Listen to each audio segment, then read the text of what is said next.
Okay, here it is, the iPhone Air. This one is the 256GB cloud white model. Honestly, I really don't know what to expect with this one. The iPhone Air is definitely not the cheapest model, nor is it the most capable model. One of the first things I noticed about the packaging, unlike previous years where Apple includes the front face of the iPhone on the front of the box, this year they've included the side profile. The iPhone Air is the lightest and thinnest iPhone Apple has ever made, and they're really emphasizing that point this year. So let's go ahead and unbox it and find out what the hype is all about.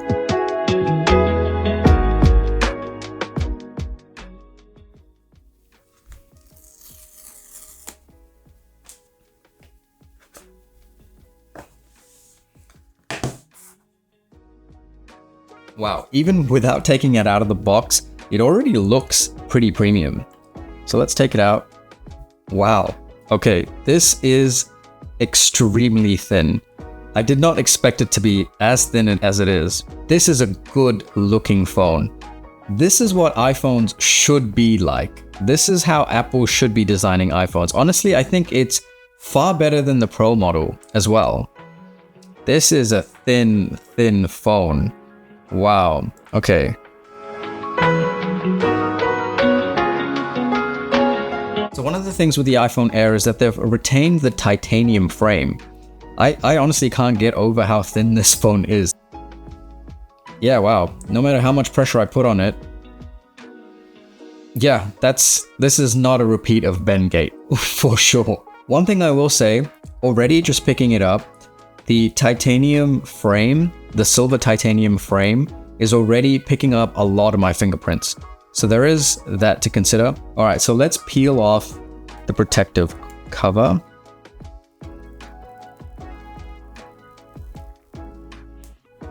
Wow, that was satisfying. This is a good looking phone. This is almost nostalgic. It goes back to the days of the iPhone 6 when they had the very rounded, thin sort of design. I could definitely see myself using a phone like this in this form factor long term. I honestly wish that I could make this my main phone. I guess we'll find out as I put it through its paces, but I think in addition to just being a light phone, one of the things that stands out is that it's extremely well balanced. Even with the camera plateau at the very top of the phone, this is an extremely well balanced phone, and I think that adds to the premium feel that you get. Even if I wiggle it around just a little bit, it's staying put. It doesn't feel like it's gonna topple over. Even if I lean to one side, it sort of just corrects itself. This is a very, very well balanced phone. This is great. I typically do use a case. I don't always use a screen protector. This screen also has a ceramic 2 coating, which is supposedly a lot better than previous generations. Now, obviously, if you put it in your pocket with a bunch of keys, it's very likely that it will get scratched, but for everyday wear and tear, Apple claims that it will hold up significantly better.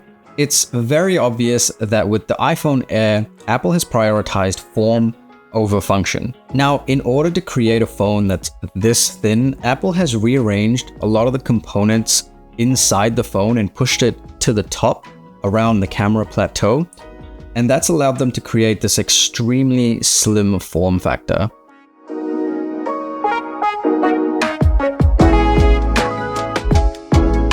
So this iPhone Air has a 6.5-inch screen and is only 5.6 millimeters thick. That makes it the thinnest iPhone Apple has ever made. Now, despite the thinner design, Apple has still managed to use pretty much the same displays that are on the iPhone 17 and 17 Pro. This one is the 6.5-inch version, and it also reaches 3000 nits of brightness, so it will be fantastic in sunlight. This screen size feels just right. I remember having the iPhone 14 Pro Max, and honestly for me it felt a little bit too big, and this one is somewhere in between. It's not quite as small as the Pro models and not quite as large as the Pro Max models, and it feels just right. I do wonder what it would feel like with a case. However, I do think I could get used to this sort of phone size. Now, of course, battery life in a phone this thin will be interesting. Apple has actually made a dedicated battery pack just for the iPhone Air. So They're probably aware that the battery life isn't the best. However, they still claim all-day battery life. Now, I will be putting this phone through a thorough review and do a day in the life video so you get an idea of what it's actually like to use the iPhone Air. On the back, you've got a single 48 megapixel camera. Now, I honestly feel like a phone like this isn't for someone who takes a lot of photos. If you're interested in taking a lot of photos, maybe the base model or the Pro model is the way to go. But this is a phone for someone who really prioritizes having a premium product in their hand and doesn't take a lot of photos. You will get away with basic photos, that's for sure. It's still a really great camera system. Zoom capabilities are the main limitations. You do get a 2x zoom, but it is a digital crop, so you are compromising there.